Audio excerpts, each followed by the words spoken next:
Hello मित्रांनो, स्वागत तुमचं परत एका नवीन ब्लॉगमध्ये। आणि आज मी खोपोली या गावातील काही धार्मिक आणि ऐतिहासिक स्थळांची माहिती देणार आहे। तर त्यापैकीच एक गगनगिरी महाराजांचं मठ आहे। तर आज आपण तिकडे जात आहोत, तर चला बघूया। जर तुम्ही मुंबई साईडला राहत असाल तर तुम्हाला गगनगिरी मठाला येण्यासाठी मुंबईवरून सेंट्रल लाईनवरून खोपोली लोकल पकडावी लागेल। खोपोली स्टेशनवरून गगनगिरी महाराज मठ हे 1.5 किलोमीटर आहे। तुम्ही चालत किंवा स्टेशनच्या बाहेर ऑटोने सुद्धा जाऊ शकता। खोपोली स्टेशन पासून 1 किलोमीटर अंतरावर असलेले हे वीरेश्वर मंदिर जे पेशवेकालीन आहे। पेशवे मोहिमेला जायचे तेव्हा त्यांचा मुक्काम हा खोपोली असायचा आणि पेशवे शिवभक्त होते। मुक्कामाच्या ठिकाणी महादेवाचे मंदिर बांधायचे व तेथे मुक्कामाच्या काळात दररोज पूजा अर्चना करत असत। हे जे बाजूला तलाव पाहताय ते खास सैन्याच्या पाणी पुरवठ्यासाठी बांधण्यात आला होता। आजही हे सर्व व्यवस्थित आहे आणि आता याचा वापर खोपोली गावासाठी पाणी पुरवठ्यासाठी केला जातो। मठात जाण्या अगोदर तुम्हाला एका अशा जागेबद्दल सांगतो, ती जागा बहुतेक जणांना माहीत नाही। तर तुम्हाला इथे पाणी दिसत नसेल याचं कारण खोपोली मधील टाटा पॉवर जलविद्युत केंद्र हे रविवार असल्या कारणाने बंद असते। टाटा पॉवर याला पाणी पुरवठा मोठ्या पाईपांनी केला जातो। तुम्ही पाहू शकता ते हे पाईप आहेत। या जलविद्युत केंद्राला पाणी हे लोणावळ्यातील पवना डॅम मधून पुरवले जाते। त्यामुळे टाटा पॉवर हे 12ही महिने चालू असल्यामुळे पाताळगंगा नदी 12ही महिने वाहत असते। गगनगिरी आश्रम हे पाताळगंगाच्या काठी वसलेलं आहे। इथं पर पर्सन 1 रुपये, एका चपलीला एका माणसामागे 1 रुपया।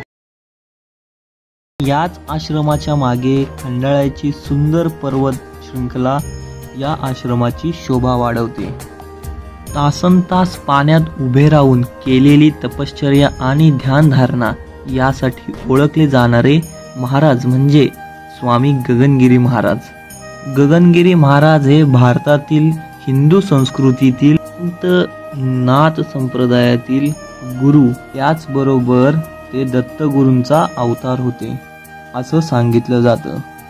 ते तासनतास पाण्यात उभे राहून ध्यानधारणा करत असताना तप करण्यात एकाग्र असल्यामुळे त्यांचे पाय माशांनी कुरतडले होते असे सांगितले जाते। महाराजांचे बालपण कसे गेले आणि त्यांचे जन्म ठिकाण कोणते याची आपण काही माहिती पाहूया। हा एक गेट होता पहिले, यातून आम्ही पहिले यायचो डायरेक्ट चप्पल घालून आतमध्ये, आणि इकडनं वरती गुफेला जाण्यासाठी हा रोड आहे, त्यामुळे डायरेक्ट चपला घालून वरती गुफेकडे जायचो। आता बिना चपलेचं जावं लागेल कारण आम्ही त्या मेन गेटने आलेलो आहे। तर या पुढे दाखवतो तुम्हाला अजून। 1906 साली सातारा जिल्ह्यातील पाटण तालुक्यात मंदुरे नावाच्या एका गावामध्ये वडील गणपतराव आणि आई विटाबाई यांच्या पोटी गगनगिरी महाराजांचा जन्म झाला। त्यांचे पूर्ण नाव श्रीपाद गणपतराव पाटणकर असे होते।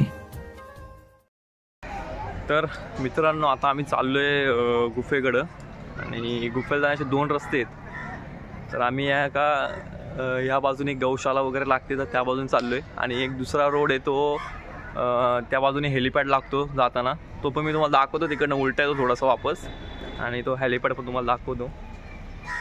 तर चाललोय आता, एवढं ऊन कमी आहे तोपर्यंत पटापट जाऊन येतो आम्ही, कारण की ते पण 1 वाजेपर्यंतच उघडं राहतं। तर तिकडे जाऊन येतो पहिले पटकन।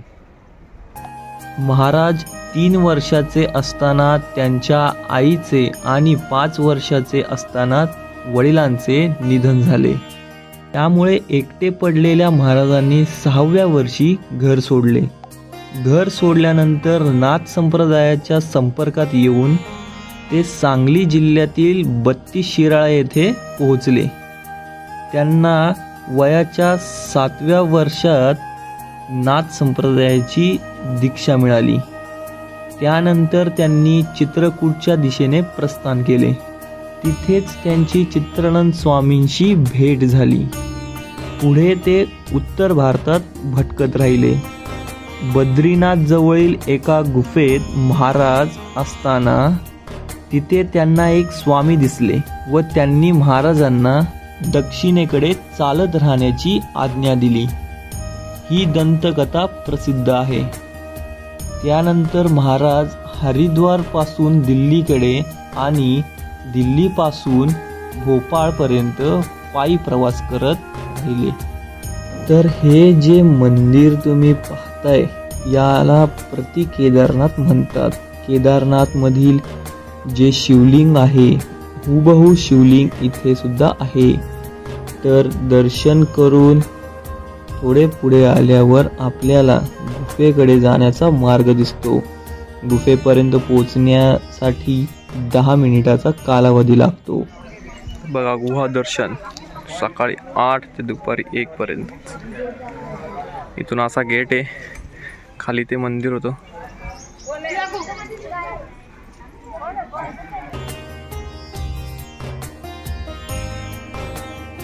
बघा, इथून वर चढताना जर तुम्हाला पाण्याची वगैरे काही गरज लागली तर इथं मध्ये सोय ठेवलेली आहे पाण्याची टाकीवर.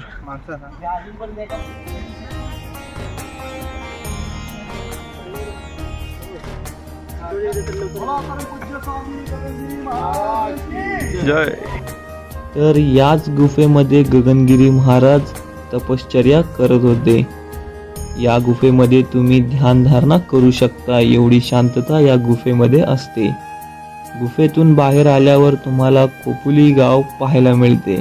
1948 ते 1950 साली महाराज मुंबईतील वाळकेश्वरातील शिडीच्या मारुतीजवळ दाजी हिरजिया या पारशी स्मशानात राहून तप करू लागले. त्यानंतर अनेक निर्मनुष्य व हिंस्र शापती असणाऱ्या ठिकाणी राहून त्यांनी तपश्चर्या केली. महाराजांची कीर्ती वाढू लागल्याने बरेच संस्थान महाराजांच्या भेटीला येऊ लागले. यावेळी मुंबई पुणे महामार्गावर खोपोली येथे महाराजांचं वास्तव्य होऊ लागले. खोपोलीमध्ये काही काळ वास्तव्यानंतर दिनांक 4 फेब्रुवारी 2008 रोजी महाराजांचं खोपोलीतच निधन झालं. त्यावेळी ते 103 वर्षाचे होते असे सांगितले जाते. महाराजांनी हजारो भक्तांचं कल्याण करत त्यांना भक्ती मार्गाला लावले. आज महाराजांचे शिष्य महाराष्ट्र, कर्नाटक, मध्य प्रदेश, गुजरात व आंध्र प्रदेशमध्ये विखुरले आहेत. गगनगड, खोपोली, मनोरीपेठ, अंबोळगड, दाजीपूर, नागार्जुन सागर या ठिकाणी गगनगिरी महाराजांचं आश्रम असून अनेक भक्त आजही तिथे भेट देतात. जर हा ब्लॉग तुम्हाला आवडला असेल तर नक्कीच लाईक, शेअर आणि सबस्क्राईब करा. मी येतो अशाच एका नवीन ब्लॉग सोबत. तोपर्यंत बाय बाय.